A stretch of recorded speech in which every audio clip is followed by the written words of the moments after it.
ça s'en vient à la température que je le veux pour faire le heat treatment. Je sais pas si vous avez vu. Le morceau de rebar juste là. Il s'en vient. Encore peut-être 30 secondes, 1 minute. Puis ce morceau-là, dans le fond, c'est juste pour réchauffer mon huile à quenching. Qui est juste ici. Parce qu'après ça, je vais faire les 2 couteaux qu'il y a ici. Ça, c'est le premier que j'ai commencé à travailler. Puis ça, c'est mon 3e ici qui s'en vient bien. Alright, je pense que ça, c'est probablement prêt à quencher. Alright, souhaitez-moi de la chance parce que ça, c'est explosif.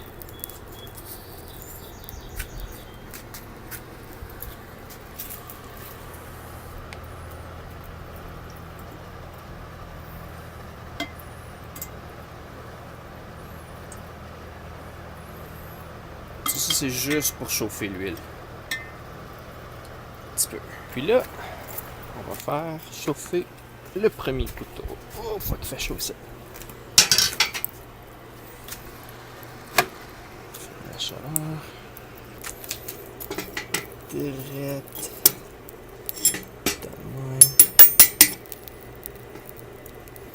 Un petit peu plus pour ici. C'est parfait ça.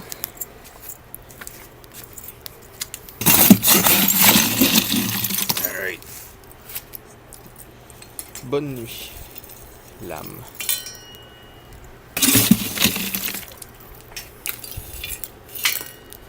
So, la théorie à ce point-ci, c'est de monter la pièce à cette température en anglais eutectic. Je sais pas trop qu'est-ce que c'est en français. Eutectic peut-être. Who knows? L'important, c'est qu'à cette température, ça arrête d'être magnétique. Puis, la structure cristalline de l'acier devient différente. Plus dure, somehow. Wikipédia pour plus d'informations. So, là c'est le jeu de patience. On va pomper le volume un peu.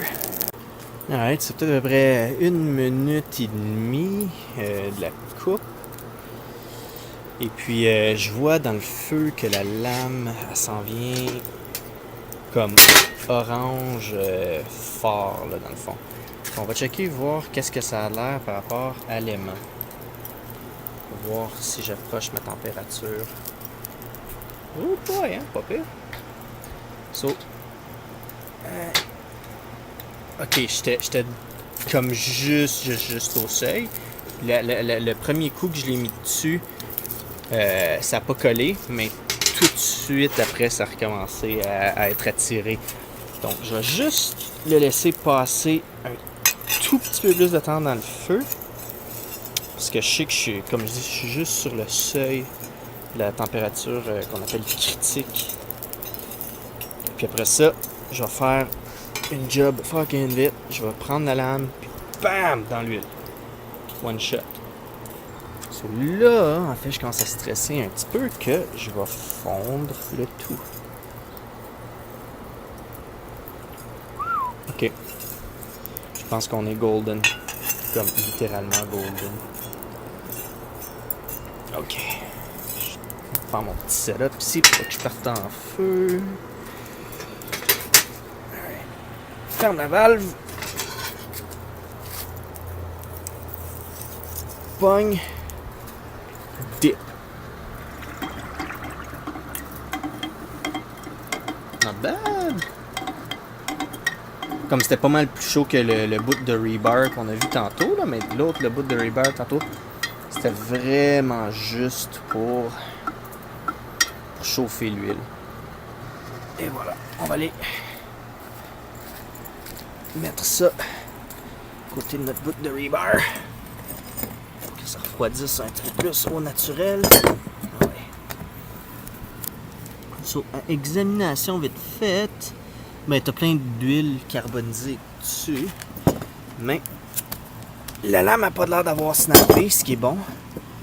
Alright. Je viens de faire le plein. Le chien, il pleurniche. Il est correct. Il me regarde. Il aime ça. C'est entertaining. La valve est complètement fermée. Donc, c'est le temps de mettre mon deuxième couteau de cuisine à la vie là-dedans. Puis, espérer pour le mieux. Donc, je mets la lame droite au centre parce que c'est vraiment ça que je me soucie de durcir, dans le fond. De hardener. On l'enterrit vivant comme l'autre. Ah!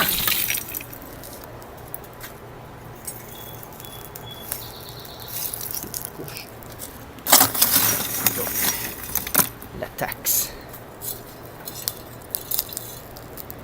Pour avoir une lame sans taxe.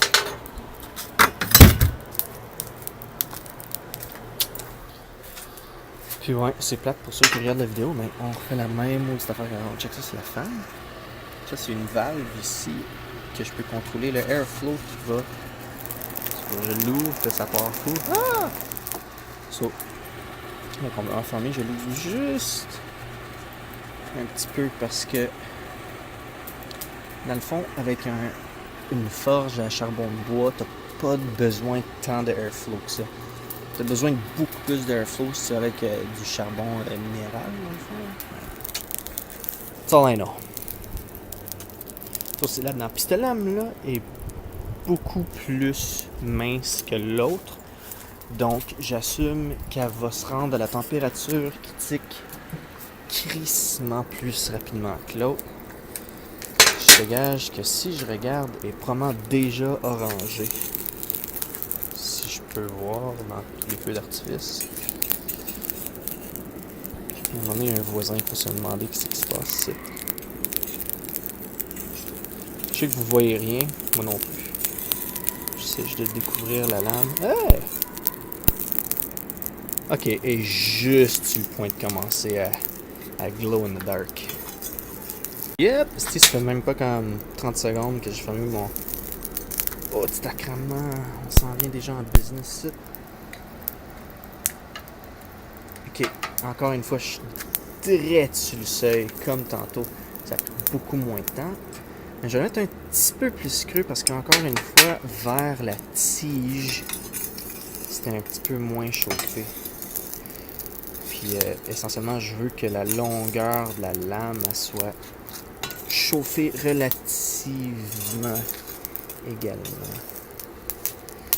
Parce que je veux pas, le monde l'utilise, le bout de la lame proche de la tige.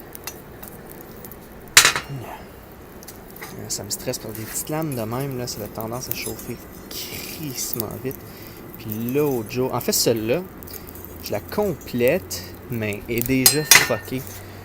Parce que je l'ai chauffé trop, puis j'ai commencé à essentiellement brûler le carbone qu'il y avait dedans.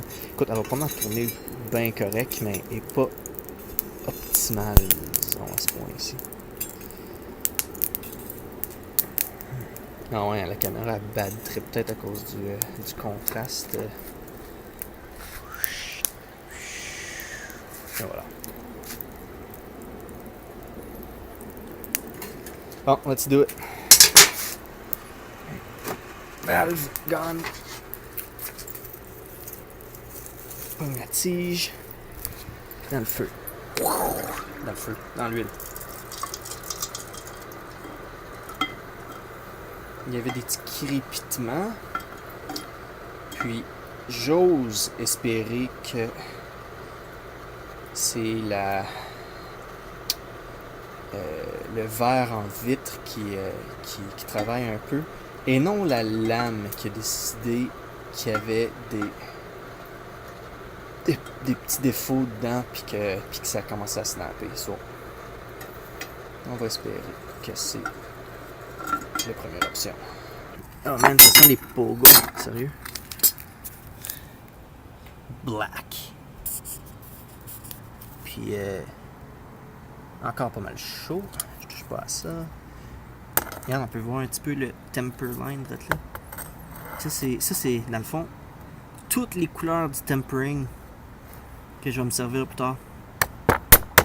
Ça c'est comme jaune-ish, brun, mauve, bleu, puis ça retourne à comme steel color dans le fond ici. So, je vais faire la colonne à peu près mauve-bleu. Et puis la lame, je vais essayer de ne pas lui donner aucune chaleur pour qu'elle soit super dure. Ce qu'on appelle du differential tempering. Voyons voir de ce bord-ci. Cool. Alright, that's it pour le moment.